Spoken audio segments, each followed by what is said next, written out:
Today I want to talk about one of my favourite novels of all time, Jude the Obscure, written by Thomas Hardy, a Victorian realist best known for tragic stories in which characters are crushed, not because they are foolish, but because they are out of joint with their world.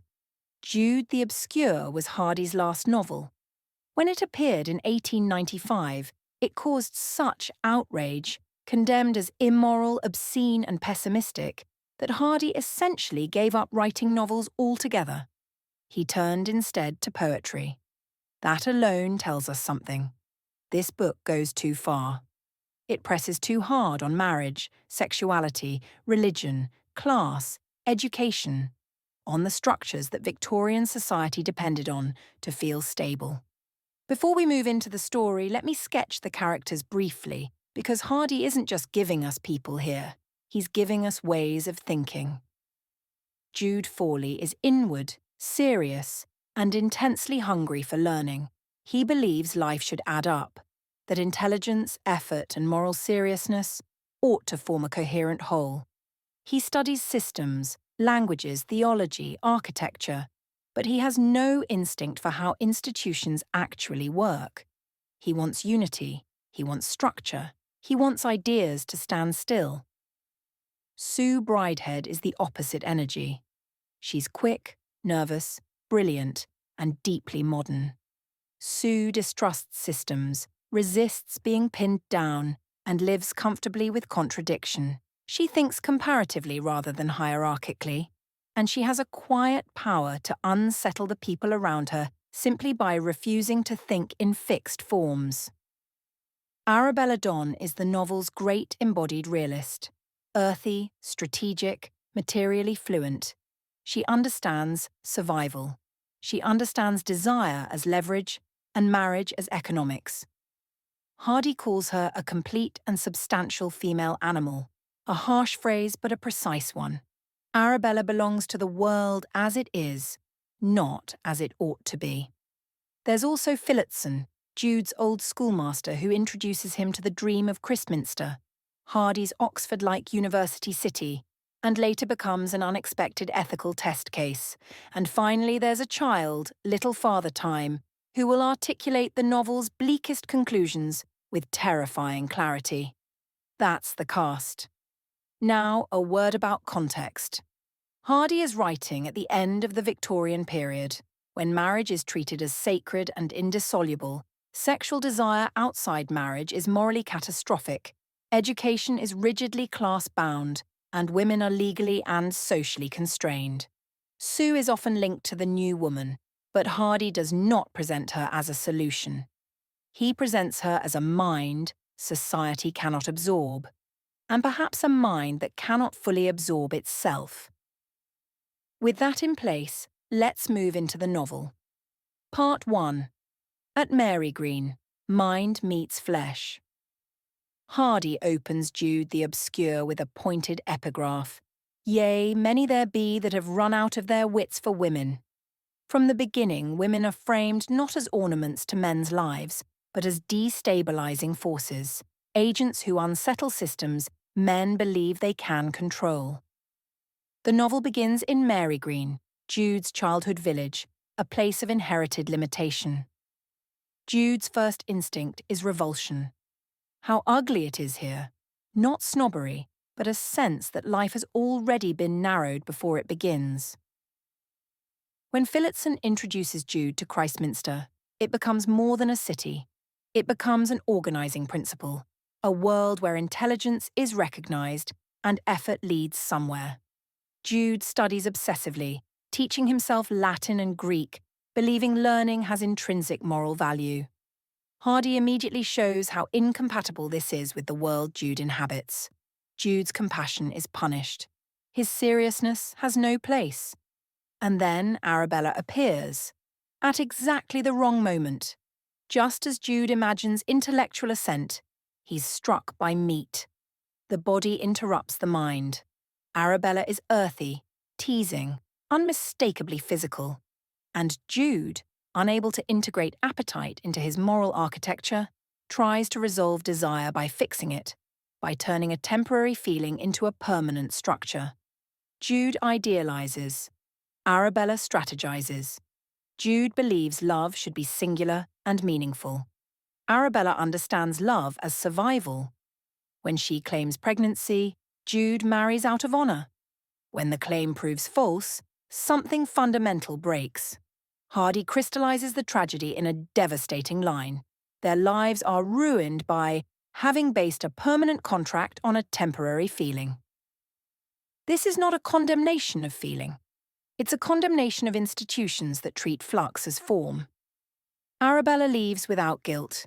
Jude, meanwhile, turns back toward Christminster as destiny. Part 2. At Christminster.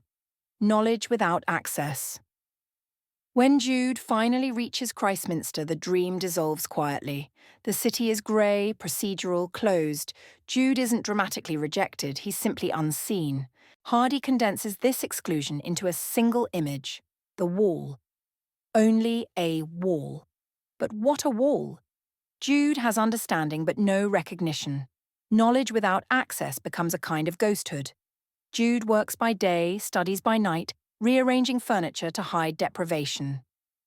His fatal flaw is named clearly. Like enthusiasts in general, he makes no inquiries into procedure. He accumulates knowledge and suffering, but not strategy. It's here that Sue enters. First, as an image. Jude loves symbols before realities. And when Sue becomes real, she doesn't settle into form. She moves. Jude's desire hides behind morality. He tells himself he's restrained because he's married, because Sue is his cousin. But these are defenses. He wants vision without encounter. Sue's mind tolerates contradiction. She places Venus and Apollo, pagan statues, beside Christian prints, reads Gibbon and Swinburne together. This isn't rebellion. It's comparative intelligence. Jude wants synthesis. Sue lives in motion. When Sue enters Jude's stone yard, everything shifts. The watcher is now approached. Jude's body reacts before his mind does. He proposes a meeting place at a martyr's cross. Sue refuses the heavy spot and tells him to come further on. Jude proposes solemnity. Sue lightens it instinctively. That pattern will repeat. They walk in parallel lines, side by side but not merged. Sue laughs at beginnings. Isn't it funny to begin like this when I don't know you yet? Treating moments as temporary states rather than turning points. Jude experiences every meeting as potentially decisive. The mismatch is already there. Sue influences everyone. Jude's critique of marriage deepens through her. Phillitson's principles are unsettled by her distress. Sue destabilizes rooms through atmosphere rather than power. Jude makes one last appeal to the institution. He writes to the college heads. The reply is annihilating. Remain in your own sphere. His protest becomes literal, chalked on a wall. I have understanding as well as you. I am not inferior to you. Then collapse. In a tavern parodying Christminster, Jude recites Latin perfectly to men who don't understand a word. Recognition without understanding. Knowledge without value. Broken, Jude turns to Sue. Not as rebellion, but refuge. Her care saves him briefly and dooms them structurally. Part 3. At Melchester. Containment and borrowed time. Melchester offers Jude a diminished dream. He turns toward the church, not from conviction, but because failure can now be read as virtue. Sue, meanwhile, is contained. All her bounding manner was gone. Her curves of motion had become subdued lines. Sue has been straightened, disciplined, clipped, without consent. Her hunger becomes literal. Jude feeding her is one of their few pure intimacies. What follows is their happiest day, and it's happy only because it can't last. They live briefly outside all laws except gravitation and germination. Sue recoils from Gothic ruins. She prefers Corinthian lightness. Jude lingers before devotional paintings. Sue watch him watching them, as one might be interested in a man puzzling out his way along a labyrinth from which one had oneself escaped. Sue isn't lost. Jude is. Their intimacy remains suspended. Sue says, "I rather like this." For her, it's refreshment. For Jude, it's investment. Sue escapes the training school in a baptismal crossing of a river, anti-sacramental. No priest, no doctrine, no blessing. It nearly kills her. Instead of cleansing her for society, it cleanses her from society. She flees to Jude soaked and trembling. No judgment, only care. Jude looks at her almost as a divinity. Part 4. At Shaston, when Doctrine breaks. In Shaston, Sue names what Victorian morality cannot tolerate: bodily repugnance without moral fault. Hardy refuses sentimentality. A good husband does not cancel a woman's distress. Marriage, Sue says, is the attempt to legislate feeling, and feeling cannot be legislated. The rabbit in the gin trap makes the argument undeniable. Suffering without fault. Jude kills it out of mercy and admits the truth. My doctrines and I begin to part company. He burns his theological books, not in triumph but in shame. This is where Phillotson becomes one of Hardy's quiet shocks. He is not cruel. He is not violent. And when he finally understands that Sue's aversion is bodily, not moral, that her distress is stronger than fear, he does something extraordinary for a Victorian schoolmaster.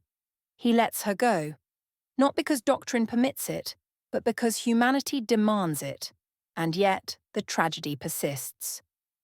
Sue tries to remain Ariel, to be muse rather than partner, asking to be confirmed as image, not claimed as body. She asks Jude to quote Epipsychidion, "Say it's me, say it's me." Jude has deserted institutions and stability, but he still cannot reach her where life ultimately lives, in the body. Jude finally says what has been accumulating all along.